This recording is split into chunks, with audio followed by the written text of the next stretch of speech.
Hello guys, this is Scarab here.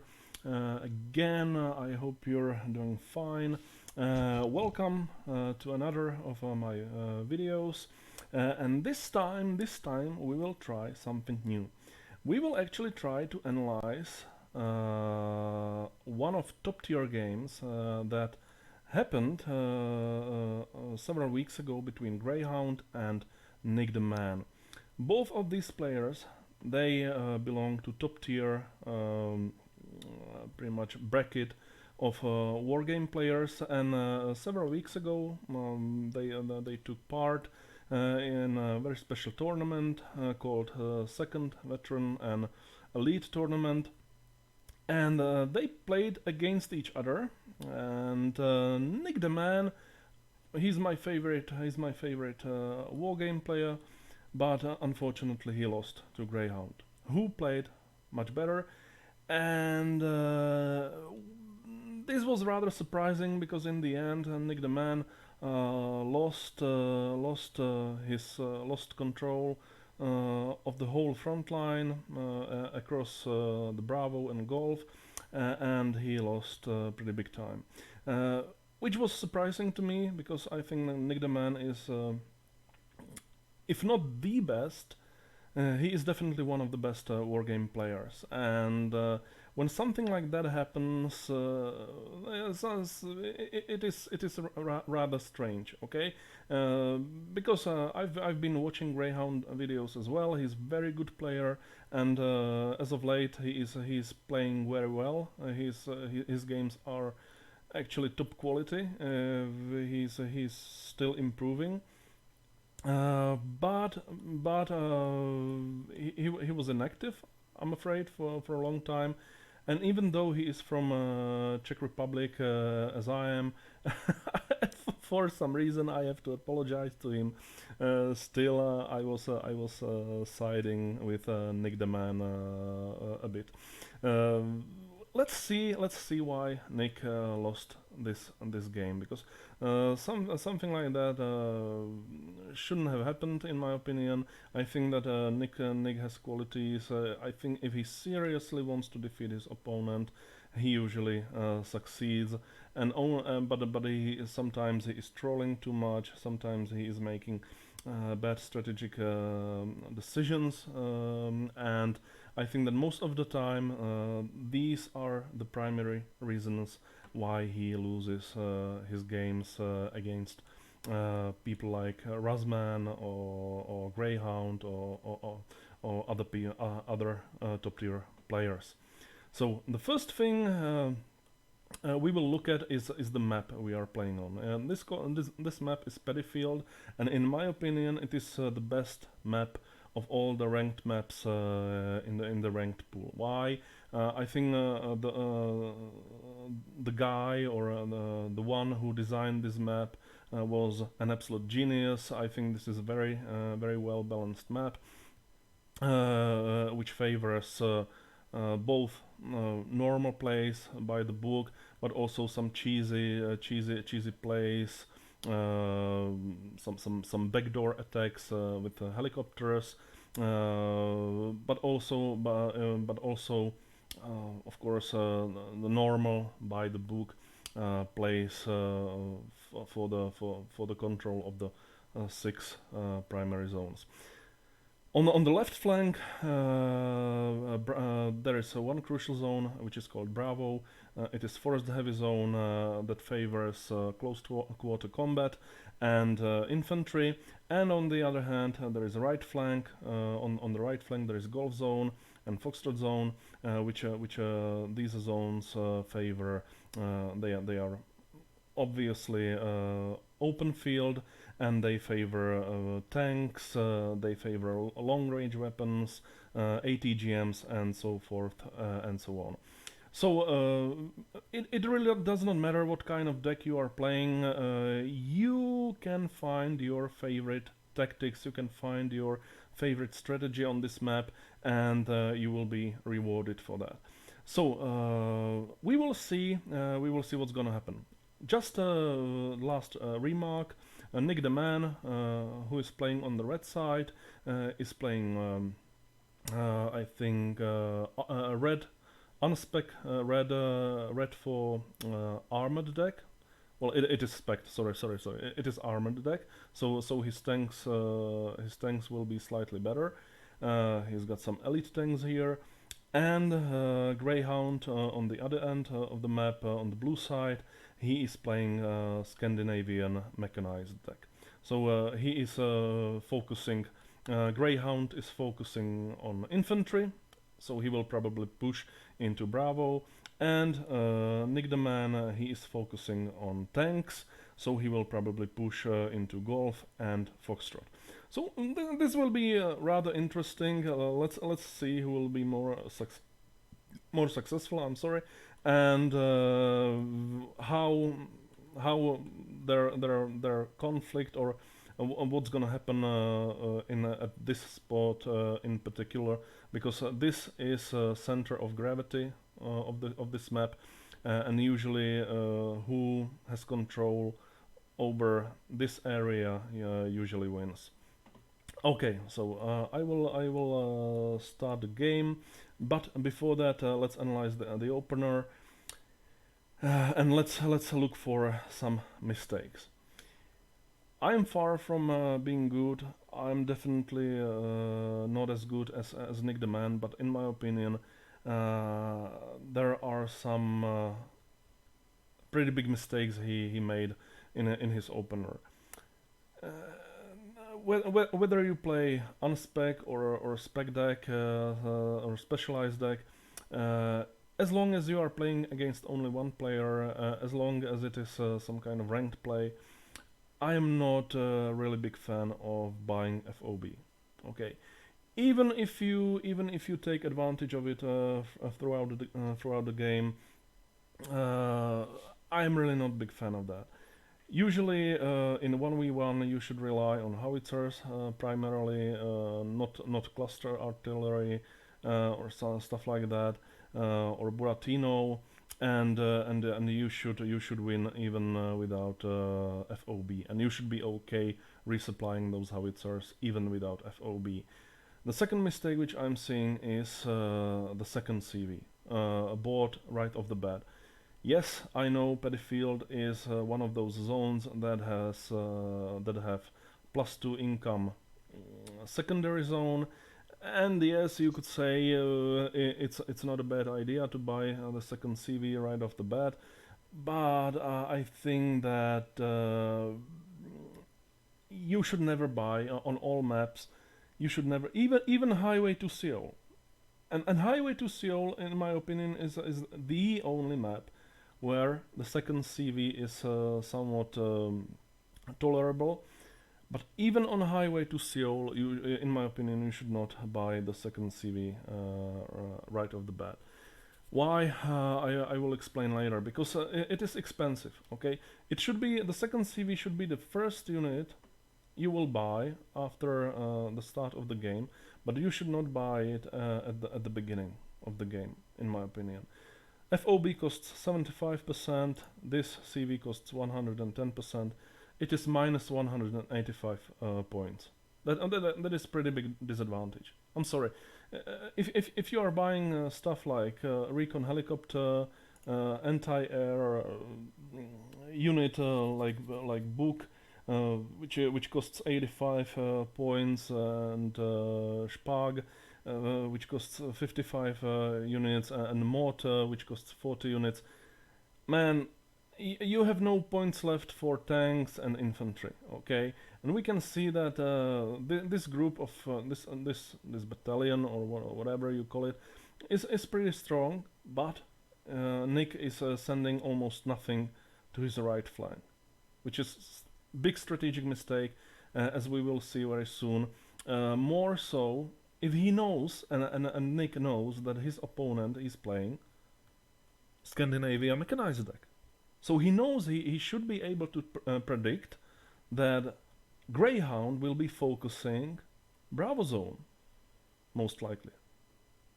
Most definitely Greyhound will push into Bravo, and he will definitely want to take full control of Bravo zone, and get income advantage thanks to that. Okay, so sending only a couple of infantry units into Alpha, well, that is the first step how to lose this map, in my opinion. And yes, he should have sacrificed the second CV, the FOB, so he could buy more units, and pretty much not allow he should not allow Nick he should not allow Greyhound to take full control of Bravo zone. Once you lose at least partial control over Bravo zone, there is really high chance that you are going to lose the game, unless you push very deep into Foxtrot, and you take full control of Foxtrot, of course. But that's that is usually unlikely. Okay, so let's see what's gonna happen. In my opinion, since Nick-Da-Man is playing armored units, he should push deep into Golf. He should probably focus this forest. This should be his primary concern. Then he should take this forest, and once he creates certain front line, he should push into his enemy's starting zone. Well, let's see if something like that is going to happen. Okay, very slow mechanized units pushing into Alpha. This is usually a mistake. You should send some airborne unit or motorized units here, so you can take these buildings first. Okay. If your enemy starts at eco, he should not be allowed to take this city. Never ever. It's this is pretty big mistake, and I would even dare to call it a strategic mistake. Okay. Yes, he pushes with some tanks, but I do not see any anti-air units. Well, that's not such a big mistake against Scandinavian deck, but still, okay. And there are regulars, and he's pushing with regular infantry against shock troops, and he is outnumbered. He is outgunned, at least in this urban area. Okay. In my opinion, this is not going to end up well. But whatever, whatever. Let's focus on Golf, because this is where Nick should be pushing. I would expect his tanks in this zone pushing into this forest or this forest, but I am not seeing anything. So this is strange. Why would you play armored deck if you send your tanks into the forest? Well, I mean, that does not make any sense. If you think about it, it does not make any sense. It does not make any logical sense. Okay. Yes, he can see, but this is something he could predict. He could predict that a Greyhound would be pushing Bravo and Alpha. That is something he could have expected. But that's something he should have ignored, because he's playing armored deck, and he should be pushing with his specialized armored unit into Golf and into Foxtrot, where he has advantage in the open field. Right?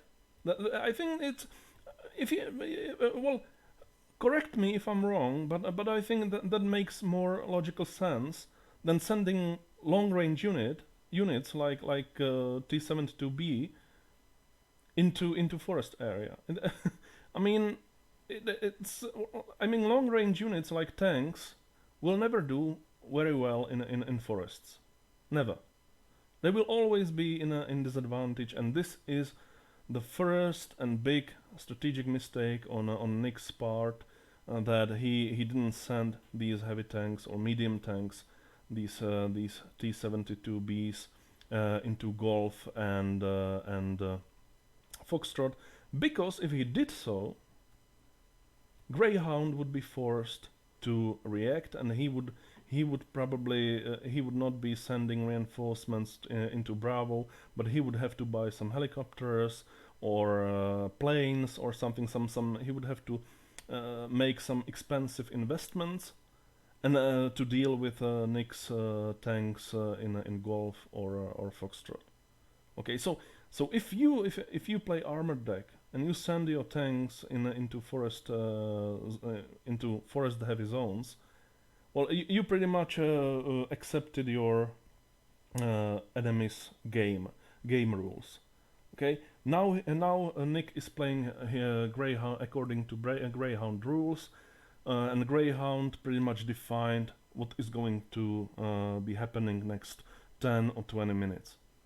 Greyhound is saying, we will be fighting over this forest, and I don't care if you play armored deck or not, you will have to deal with my specialized infantry somehow. Okay, I will be hunkered down in this city. I will be camping in this forest, and well, let's see how your tanks will deal with me. Okay, but the Greyhound at this moment he's very happy, because he did what he wanted to do, and he took control over Bravo, and he even pushed into Alpha.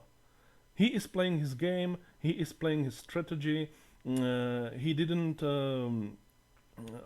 retreat, or he didn't ignore his strategy, and he focused heavily on Bravo and Alpha, and he just sent some militia units or regulars into Golf, just to see what Nick is doing in those zones, to have some kind of presence in those zones. This is typical hammer and anvil tactics. This is Greyhound's anvil, which is supposed to stop enemy's units, and this is Greyhound's hammer, which strikes where it is strong, where it has advantage. And unfortunately, Nick, even though I favor him, he's my favorite wargame player, he unfortunately decided to play Greyhound's game, to play according to his rules, and he will send some stupid Zansi regular units into hoping to stop Greyhound's shock troops. Okay, which will be very difficult, even with support. Regular unspec regular infantry is not really so good. It is good, yes. Its purpose, it is good for defensive purposes. It is efficient, yes, I agree with that. But still, it is bad for offensive. Okay, it is bad for offensive purposes. And if Nick hopes to push out a great number of Greyhounds, shock troops out of this forest, I think he is being way too optimistic at this moment. He will have to use bombers, he will have to use artillery, a big number of artillery pieces. Well, he's got FOB, but he is not using it at all. It is still untouched. It still has 16,000 supplies, and that guy and guys, that is why I do not recommend buying FOB. We are playing 8th minute or 9th minute of this game, and this FOB has not been touched. 75 points wasted, simply wasted. You can buy howitzer even without FOB. You can buy even 2 howitzers without FOB. You will supply them with 2 heavy trucks that cost 80 points together, and it is yes, they have a lower number of supplies, but still you can resupply them for at least 20 or 25 minutes. Okay, you do not need FOB at the beginning of the game unless you are playing Soviet deck, and you have a Buratino or you have Smerch, on the battlefield, you really do not need FOB, and you really do not need second CV at the right of the bat, right at the beginning of the game. It is always mistake. The first 2 minutes of the game are usually about setting up front line, setting up reconnaissance positions, setting up your fire support units, AA units, and that's it. First 2 minutes of the game are not about sending CVs into income zones. No, that is almost always it is wrong. It is bad decision, bad strategic decision in my opinion. And I'm going to stay behind this opinion of mine. Okay, so what's going to change? Not much is going to change unless Greyhound, I'm sorry, unless Nick-Da-Man buys some artillery pieces or heavy bombers. He is not going to take Alpha back. It's impossible. It is. Let's be real here. Let's keep it in a buck. some Americans say. It is impossible. Okay. Urban areas give 60% damage reduction to infantry units, and forests they provide 40% damage reduction, I believe. Okay, so you would have to have a great number of bombers. Yes, he's bought some Hawk 51s. Let's check what kind of bomber it is. Well, 2 bombs, 2 500-kilogram bombs. 1 bomber costs 60 points. Well, I'm sorry, but that is not enough. That is not enough. That is good maybe against 1 or 2 stacks of regular infantry, but it is not good against shock troops hiding in urban areas. It's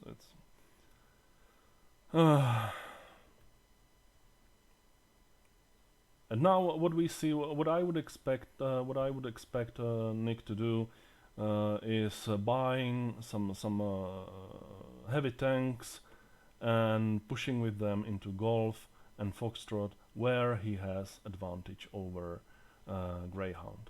Okay, because that must have been his strategy. I mean, armored units like tanks, they prefer open field environment. They prefer zones like Golf or Foxtrot, and they hate zones like Bravo or Charlie. Tanks and the tank crews, they hate these zones because they know they have a very big disadvantage in these zones, and they will probably die in forests. So in my opinion, Nick should have pushed Golf, and he should have pushed Foxtrot. And if that is not his strategy, he should not have played an armored deck in the first place. Why would you pick armored deck if you are not pushing in open field zones? That doesn't make any logical sense. Seriously, it's if you are going to focus on a forest heavy areas, you should have played mechanized deck like Greyhound. It's but I'm not a big fan of mechanized deck either. Okay, I hate personally. I hate mechanized meta. Okay, it's just stupid meta in my opinion, and it revolves around spamming cheap units or cheap infantry units in forests, and pretty much overcoming your opponent with big numbers, with greater numbers, and slightly better veterancy. That's it. Okay, it's just when you are playing mechanized decks, in my opinion, you sacrifice too much. You are sacrificing good artillery pieces. You are sacrificing anti-air attack helicopters that could have protected your airborne units. You are sacrificing motorized units and maybe something else too. It's just I don't know. I'm not a really big fan of mechanized decks in general. But of course, if you force your opponent, like a Greyhound forces Nick-Da-Man, to play around Bravo and around Alpha, of course you can play mechanized deck, okay, and successfully, of course, successfully, because this is the environment that gives a great advantage to infantry, okay, so. I don't know. I'm still not seeing any tanks in golf. Why? Why? It is 16th minute already, and I'm not seeing a single tank in this zone. This is impossible. This is. Oh my gosh! This is really painful to watch. Okay, there are two T80s going into Alpha. They should have been sent into golf. They should have been and could have been sent into golf. And and what would a Greyhound do? He would have to buy some expensive airplane to kill them. Because there is nothing in this zone, there is nothing in Foxtrot, and there is nothing in golf that would destroy, that would kill these two cheap-ass T80s. Okay, for 65 points. Even these cheap-ass units, like T80, the basic T80, these two tanks would survive in golf, easily. If Nick-Da-Man, if Nick would have smoked them, if he would slowly push with infantry and these cheap tanks into golf, he would succeed. He would take full control over golf.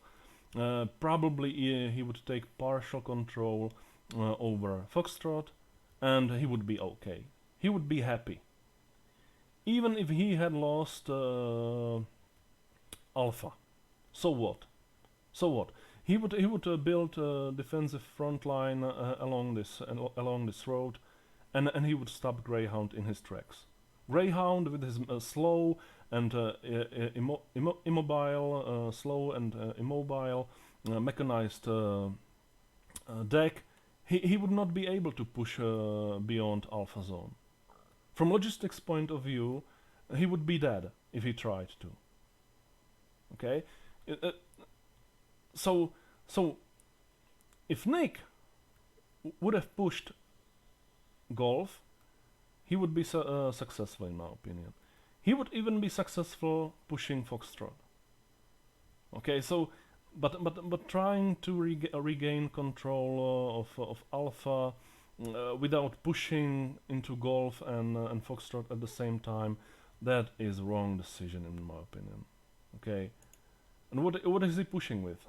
Some cheap ass infantry units like Zansi and Chinese napalm units. Okay, this is not the way how you should play this game. And yes, I am stupid noob, but I can recognize that. Okay, this is not the way you play this game. There is no support. There is no artillery. Yes, we finally touched our FOB because Nick bought this Buratino. Buratino is a really fine piece of artillery. It is very good artillery piece, but it is too hungry. Okay, it is very expensive to resupply this unit. But whatever, it's a good decision on Nick's part to buy Buratino. He knows he has to provide some kind of support, fire support, to his slow and stupid units in Alpha and in Bravo. Without Buratino, he would be lost. Okay, had he played mechanized deck, I don't know, he would have no artillery, and that FOB would be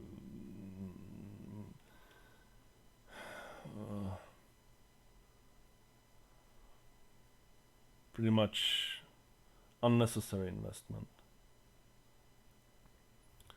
Okay, I don't know if I should speed this game up a little bit or not, because in these matchups where cheap infantry units clash with each other or one another. It's just nothing really fancy is going on. It's just, yeah, from time to time you see a helicopter, from time to time you see a plane, from time to time you see some kind of artillery or a mortar strike, but that's it. Okay, it usually is rather boring, but it shouldn't have been boring because Nick, interestingly enough, he decided to play armored deck. So I was expecting huge plays, big plays around Golf Zone and Foxtrot Zone, and a lot of smoking, you know, a lot of reconnaissance unit pushes, and I don't know what else. Maybe even some Buratino usage in this zone. But this didn't happen really. He sent Nick sent all of his tanks to Alpha. Why? Because his infantry sucks. An infantry in war game without fire support simply sucks. At least as long as we are talking about regular infantry units. Okay, it's just yeah. It's just he was desperate. It is a sign of desperation. The reason why Nick was sending all those tanks into Alpha and into Bravo, the reason was because he knew he had no chance against Greyhounds, specialized shock troops. Right? Like, look at these guys. Look at Liv Garden 85. Those guys, look at their veterancy. They are elite. They have five points of veterancy. They are elite. Okay, and now imagine you send something like Zansi, like this. 2 points of veterancy, regular unit, regular infantry, and what do you think is going to happen? What do you think is going to happen? Of course, these units, even if stacked, they will get demolished. Okay, so yeah, so he decided to send tanks into Alpha because these tanks would provide at least some kind of fire support to his weak infantry units. Because without those tanks, those infantry units would do nothing pretty much. They would die immediately, and they would not be capable of killing anything or anyone. So yeah, and that's the reason why I hate playing specialized decks, because usually you are sacrificing too much. Okay.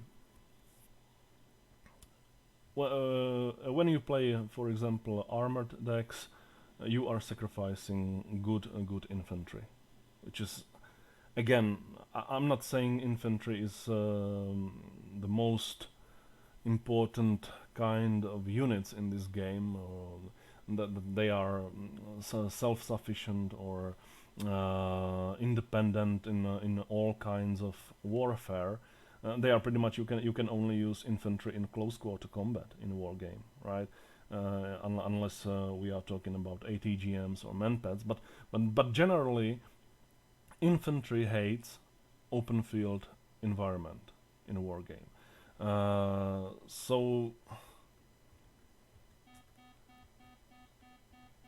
But if you have forest heavy, well, at least every map in a war game.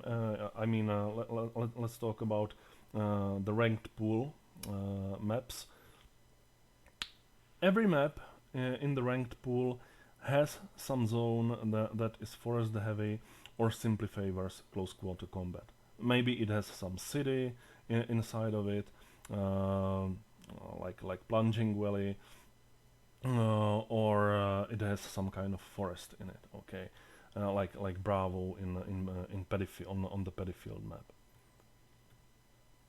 And yeah, so what we are seeing now is total collapse of Nick's front line. He even loses golf, where he was supposed to have advantage, where he was supposed to have no problems, zero problems of pushing into, and he still loses golf. Why? Because he lost way too many units in alpha. He kept spamming units into alpha. He was playing according to Greyhound's rules, and he lost way too many units. So he was not able to push into golf and stand his ground there. So, and slowly but surely, as you could see, Greyhound was sending small reinforcements into Foxtrot. He was accumulating them for later endgame push, and once the right moment arrived, he decided to push into golf and pretty much seal the deal. 9 minutes before the end of the game, the difference in income is way too big. Nick-Da-Man cannot win this game. It is impossible, and they both agree on surrender. Nick surrenders, and that's it. It is GG. There he couldn't have done anything else. Okay, and as we can see, the difference in units lost was not so big. It was about 545 points. Yes, it is bad. Yes, I know, but it could have been worse, in my opinion. Considering that that Nick was playing according to Greyhound's rules on the whole game, it could have been worse, and it would have been worse if had we played another 9 minutes of the game. Okay, the difference would be probably 1,000 points or 1,000 kills, like, or worth points. Sorry guys, I'm a little bit tired. Excuse my English, my terrible English. So let's wrap this up a little bit. What went wrong? Nick played armored deck, and he should have pushed into totally different zones than he did. That's the biggest mistake. It is the primary strategic mistake he made. He was playing according to Greyhound's rules. He was playing close quarter combat while he should have played in the open field. One of the biggest mistakes, the biggest mistake he made. The second mistake is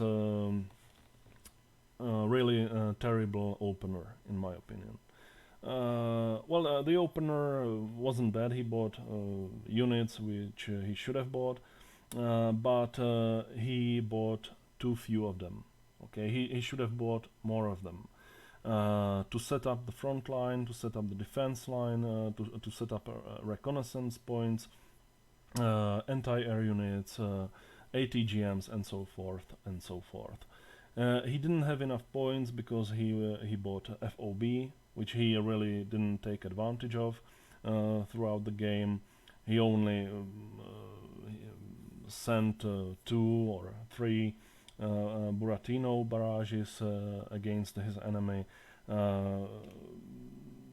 and he didn't push. He bought the second CV immediately, right off the bat. Yes, second CV is very important, more so on maps like Paddyfield, where you have +2 income zone right next to your starting zone. But even in that case, you should never buy the second CV right off the bat. It should be the first unit you buy after the game begins. Okay, it should never be a part of your opener, because only offensive units should be part of your opener. FOB in multiplayer, yes. In single player, no. Second CV in being part of the opener, no. Big no. pushing into areas or pushing into zones which do not favor your specialization. Big no-no, okay, big strategic mistake. And of course, buying no artillery, howitzers, big no-no again. Okay, it would be you wouldn't need that FOB. FOB could have been scrambled, and those howitzers would be, in my opinion, as effective as the Buratino. Okay, you could use. I mean, yeah, sure. Buratino is doing pretty big damage in a short period of time, but it takes time to resupply it. It's very expensive to resupply Buratino, and you have to wait ages before you can send another barrage to your enemy zones. And in my opinion, buying howitzers is always the better option, and you should always go with howitzers. So my tactics: do not buy FOB. The first unit you buy is the second CV. You send the second CV into +2 income zone, and then after the second CV, unless you are attacked by some kind of cheesy helo rush or motorized rush or something like that, you should buy the third unit you buy right after the second CV should be howitzer, in my opinion. Howitzers are really important and really good units, and many players simply do not take full advantage of them, and usually they pay for that. Okay guys, thank you for watching this video. I hope you took some lessons from it. Always think about your strategy and do everything at your disposal to avoid playing your into your enemy's strengths. Okay, he should play according to your rules. He should be playing your game and not vice versa. Okay, so guys, thank you very much for watching this video, and take care, and we will see each other in one of my next videos. Take care, and bye bye.